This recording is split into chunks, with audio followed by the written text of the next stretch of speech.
ঘন্টায় দিল্লি থেকে শিলিগুড়ি বাংলায় আসতে চলেছে বুলেট ট্রেন। শুধু তাই নয়, আগামী 5 বছরের মধ্যে পশ্চিমবঙ্গে আসতে পারে 60টি নেক্সট জেনারেশন ট্রেন। বদলে যেতে পারে কলকাতা মেট্রোর ছবিও। তাহলে কোন রুটে চলবে এই বুলেট ট্রেন, আর বাংলার জন্য কি কি বড় ঘোষণা করলেন রেলমন্ত্রী? চলুন জেনে নেওয়া যাক বিস্তারিত। নমস্কার, আপনি দেখছেন বার্তা 24 ঘন্টা। পশ্চিমবঙ্গের যোগাযোগ ব্যবস্থায় এক নতুন অধ্যায়ের সূচনা হতে চলেছে বলে দাবি কেন্দ্রের। শনিবার নবান্নে মুখ্যমন্ত্রী শুভেন্দু অধিকারীর সঙ্গে বৈঠকের পর বড় ঘোষণা করেন রেলমন্ত্রী অশ্বিনী বৈষ্ণব। রেলমন্ত্রীর বক্তব্য অনুযায়ী ভবিষ্যতে দিল্লি থেকে বারাণসী হয়ে সরাসরি শিলিগুড়ি পর্যন্ত চলবে এই হাইস্পিড বুলেট ট্রেন। এই ট্রেন দিল্লি থেকে যাত্রা শুরু করে লখনৌ, বারাণসী এবং পাটনা হয়ে শিলিগুড়িতে পৌঁছাবে।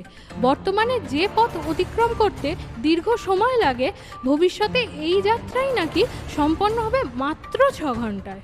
এছাড়াও রেলমন্ত্রী জানান, আগামী 5 বছরের মধ্যে পশ্চিমবঙ্গে 60টি নেক্সট জেনারেশন ট্রেন আনার পরিকল্পনা রয়েছে। পাশাপাশি কলকাতা মেট্রোকেও আধুনিক প্রযুক্তির মাধ্যমে নতুনভাবে সাজানো হবে বলে আশ্বাস দেওয়া হয়েছে। শুধু ট্রেন নয়, রাজ্যের রেল পরিকাঠামো উন্নয়নের জন্য 1 কোটিরও বেশি টাকার প্রকল্পের কথাও জানানো হয়েছে। রাজ্যে তৈরি হবে 102টি অমৃত ভারত স্টেশন।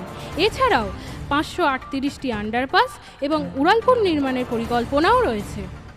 অন্যদিকে মুখ্যমন্ত্রী শুভেন্দু অধিকারী জানিয়েছেন, রেলের উন্নয়নের স্বার্থে প্রয়োজনীয় জমি দিতে রাজ্য সরকার সম্পূর্ণ সহযোগিতা করবে।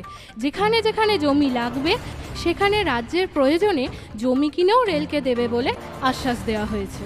তবে এই সমস্ত প্রকল্প বাস্তবে কবে শুরু হবে এবং কবে সাধারণ মানুষ এর সুবিধা পাবে, সেই দিকেই এখন নজর রাজ্যবাসীর। আপনার কি মনে হয়, বাংলায় বুলেট ট্রেন চালু হলে উত্তরবঙ্গ ও দক্ষিণবঙ্গের যোগাযোগ ব্যবস্থায় কতটা পরিবর্তন আসবে? আপনার মতামত কমেন্টে জানাতে ভুলবেন না। ভিডিওটি ভালো লাগলে লাইক, শেয়ার এবং চ্যানেলটি সাবস্ক্রাইব করুন। সঙ্গে থাকুন বার্তা 24 ঘন্টার। ধন্যবাদ।